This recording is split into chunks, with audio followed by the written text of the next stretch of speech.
में चिंतन करना है तो केवल उस परमपिता परमात्मा का ही करना है जिसने यह दिव्य शरीर दिया है।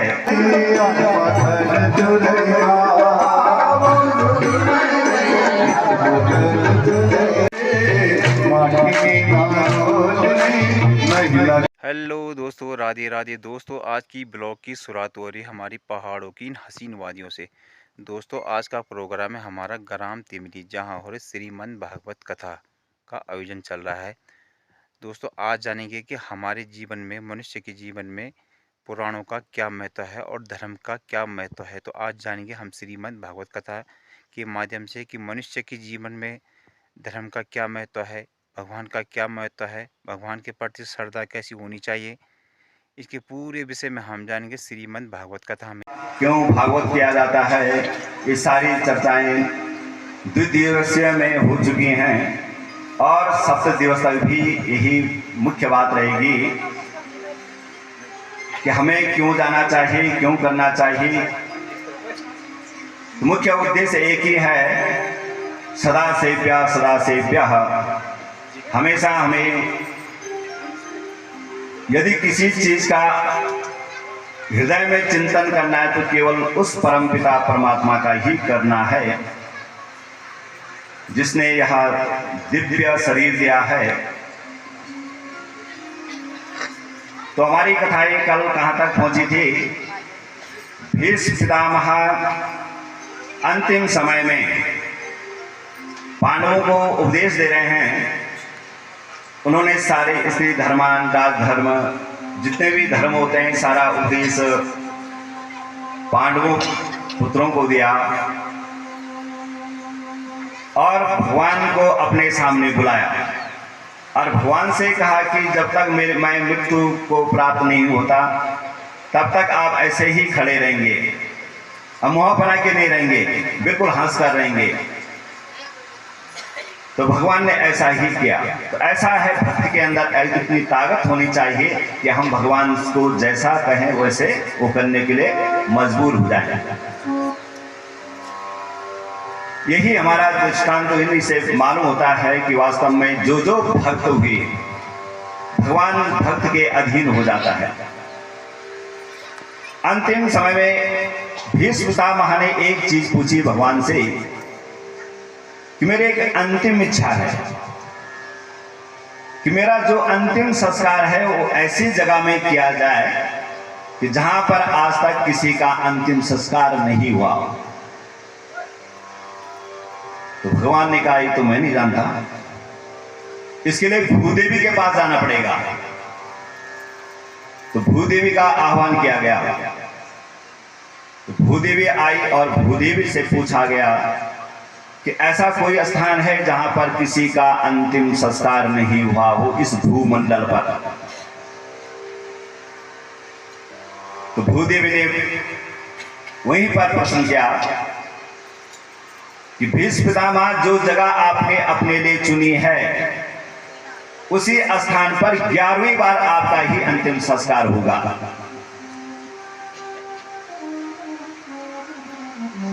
तो ऐसे कोई जगह नहीं है इस भूमंडल पर कि जहां पर कोई आदमी आज तक उसमें नहीं गया हो या उसके अंतिम संस्कार नहीं हुआ हो। तो कहने का उद्देश्य था कि ये सारी पृथ्वी में क्योंकि आवागमन है, कल्पांतरों से सृष्टि रचना हो रही है, सृष्टि में लोग उत्पन्न हो रहे हैं फिर जा रहे हैं, क्योंकि ये ईश्वर को अपनी सृष्टि को करने में भी आनंद आता है, उसका पालन करने में भी आनंद आता है, जब श्रृंगार करते हैं उसको भी उनको आनंद ही आता है। तो ये सारी बातें हुई थी। तो ये अंतिम महाभारत की थोड़ा सी घटनाएं हैं, कई प्रसंगवश जहां श्रोताओं ने जिज्ञासा की तो वहां पर उन्होंने फिर सुखदेव जी ने वैसे प्रसंगों का उत्तर दिया, सूत जी ने दिया, मैत्रेय मुनि जब विदुर जी को सुना रहे हैं आगे तो वो भी जब प्रसंग जैसा करते हैं उसी प्रकार से कथाओं का क्रम चलता है। तो हमें वहाँ परीक्षित पांडवों का जन्म बोले कि जैसे ही वहां पर अश्वत्थामा ने बाण छोड़ा था और उत्तरा के गर्भ में भगवान ने परीक्षित की रक्षा की थी और आज वही परीक्षित इस धराधाम में आए। भगवान ने चक्र के द्वारा उनकी उदर में ही रक्षा की और उदर में स्वयं भी गए अंगुष्ठ मात्रा के। तो समय परीक्षित को भगवान के साक्षात दर्शन हुए। तो जैसे ही परीक्षित इस धराधाम में आए तो उनकी स्मृति बनी रही। आगे आने वाला है प्रसंग जब देवहूति को कपिल महाराज अपना ये पूरा वर्णन सिखाएंगे कि कैसे बच्चे को ईश्वर की याद रहती है और कैसे भूल जाता है। तो अभी हमें भगवान जैसे ही परीक्षित का जन्म हुआ तो यहाँ पांडवों में हर्ष और लहर पूरी चली दौड़ पड़ी। तो जिज्ञासा होती है कि जब किसी बालक का जन्म होता है तो उसका फिर हम सोचते हैं कि ये किस समय हुआ, किस टाइम में हुआ, तो उसका पूरी एक जन्म पत्री भी बना देते हैं। तो बोले सारे के सारे संत वहां पहुंचे और युधिष्ठिर महाराज जी ने उनसे अन्वय किया, प्रार्थना की कि थोड़ा सा बालक का भविष्य भी देख लीजिए कि बालक कैसा है। तो बोले वहां पर सब आए, उन्होंने पहले तो आशीर्वाद दिया। जितने भी युधिष्ठिर महाराज जी ने धौम्य और कृपाचार्य को बुलाया, उनका संस्कार कराया। उसके बाद बालक का जात कर्म संस्कार, कल भी कहा था कि जात कर्म संस्कार जब तक यावत नालम न छिद्यते तावत जात कर्म संस्कारम क्रियते है। अर्थात जब तक नाल नहीं का छेदन होता है उससे पहले जात कर्म संस्कार कर देना चाहिए। और वह उस समय जितना दान दिया जाता है वो दान अक्षय होता है, उस दान का कहीं क्षय नहीं होता है। क्योंकि हमने यदि कोई दान किया है और हमारा इन पाप के कारण से हमारा पुण्य भी क्षय होता है, लेकिन एक ऐसा दान है कि चाहे आप कितना भी पाप करेंगे लेकिन ये दान आपका बना रहेगा। इसको बोलते हैं अक्षय दान। न क्षयति अक्षय, जिसका कभी नाश न हो। तो बोले वहां पर ये उन्होंने नामकरण किया। पृथ्वी आए, उन्होंने उसको प्रचुर धन दिया। बालकों को, इक्ष्वा को, जितने भी आए, इंद्र आए, बृहस्पति आए, सबने कुछ न कुछ दिया। और उसके बाद कृपाचार्य और धौम्य ने एक भविष्यवाणी की कि युधिष्ठिर महाराज ये बालक बहुत दिव्य होगा और पूरे संसार में इसका नाम फैलेगा। ये ऐसा राजा होगा कि इसके बराबर कोई राजा ही नहीं हुआ और ना आगे होगा। इतना धर्मात्म राजा होगा। लेकिन जब लेकिन आता है तो तब थोड़ा सा कष्टानुभूति होती है। बोले इनका जो अष्टम स्थान का मालिक है वो द्वितीय में बैठा है, द्वितीय से होकर के, और वो मार्गेश बैठा है। इनकी जो मृत्यु होगी वो सर्प दंश के द्वारा होगी। क्योंकि सर्प के लिए प्राय ऐसा कहा जाता है कि जब कभी हमारी ऐसे ग्रह चाल ठीक न हो या कहीं किसी प्रकार का दोष लग गया हो तभी सर्प काटता है। तो बोले कि भाई यही है कि अंतिम इनका जो मरण है वो सर्प दंश के द्वारा होगा।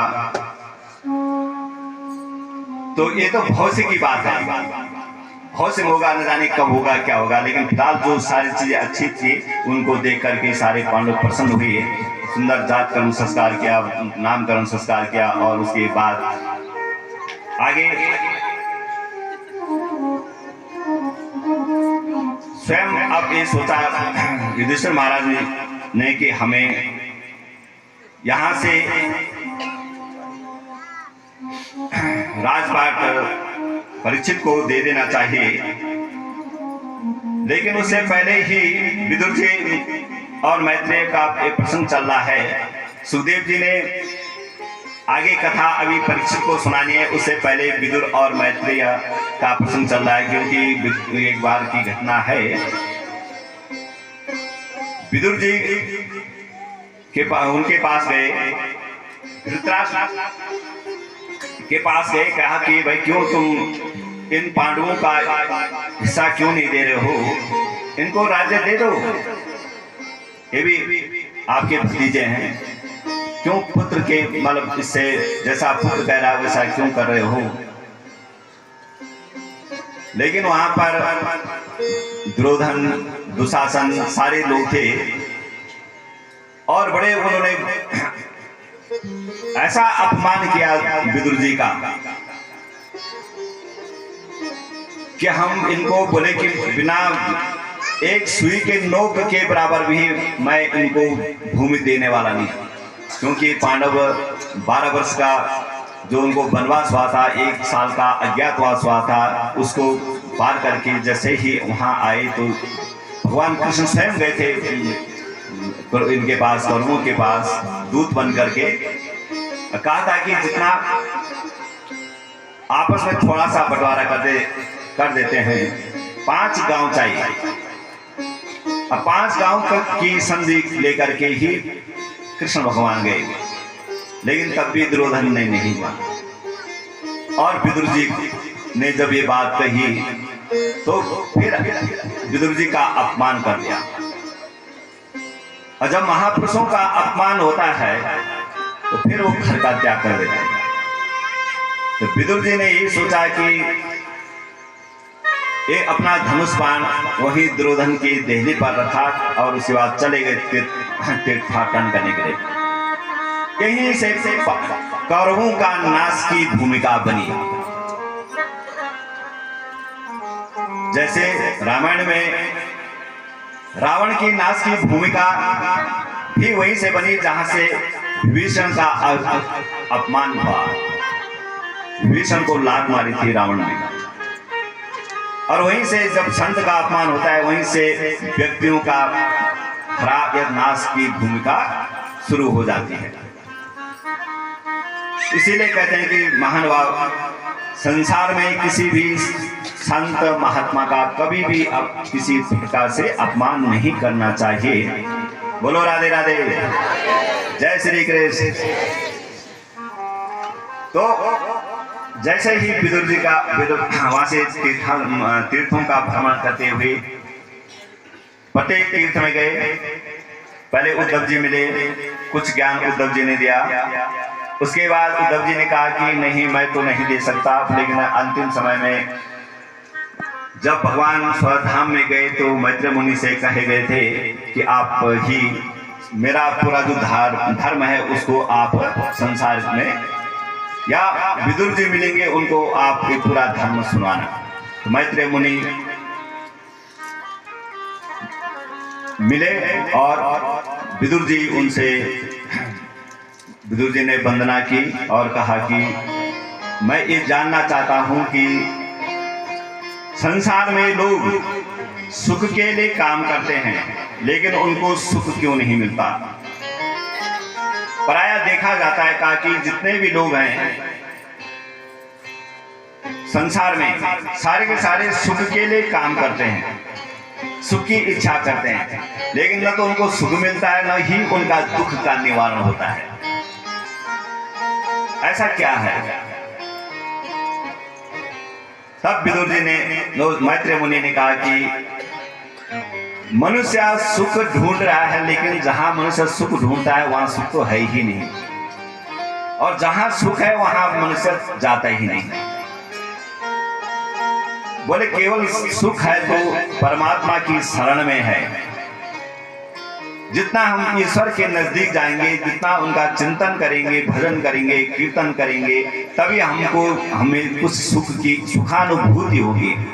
बाकी संसार की जितने भी वस्तुएं हैं, एक मिल गई फिर दूसरे की लालसा बढ़ेगी और वो लालसा ही बढ़ती जाएगी, तो किसी न किसी तरह से उसका जीवन में अभाव रहेगा। तो बोले हम संसार की चीजों की तरफ भागते हैं तो वहां पर सुख की अनुभूति नहीं होती।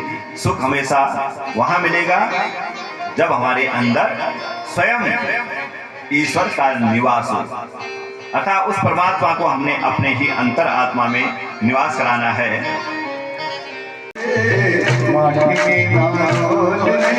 नहीं लगता कोई अब जो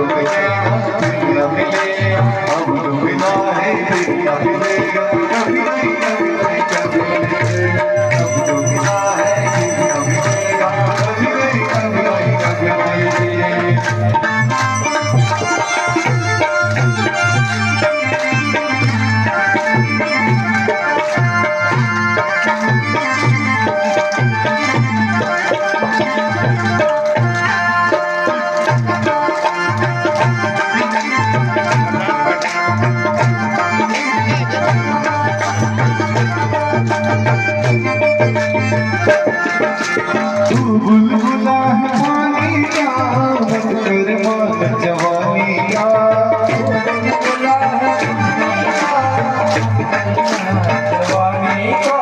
तू बुलबुला है जवानी का मत कर जवानी का तू बुलबुला है जवानी का मेरी कमाई कर मुझे पता नहीं जिंदगानी का मेरी कमाई कर पता नहीं जिंदगानी का मीठा सबसे बोल दे मीठा सबसे बोल दे आटे में ना रोल रे मीठा सबसे बोल दे आटे में ना रोल रे अब जब है फिर न मिलेगा कभी नहीं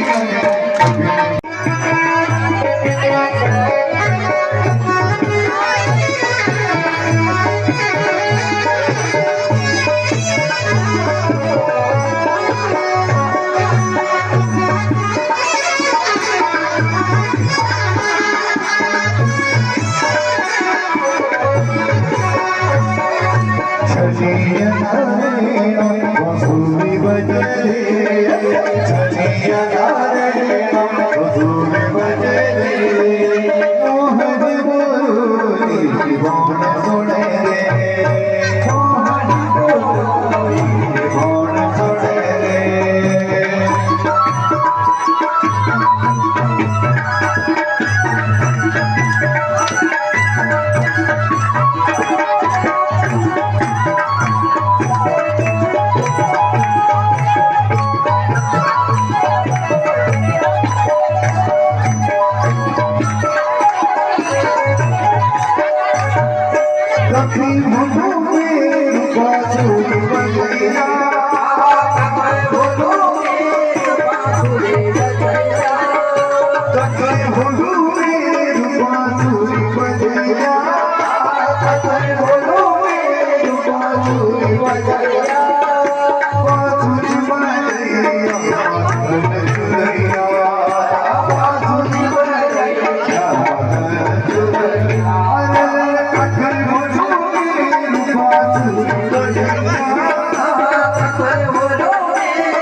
सूरत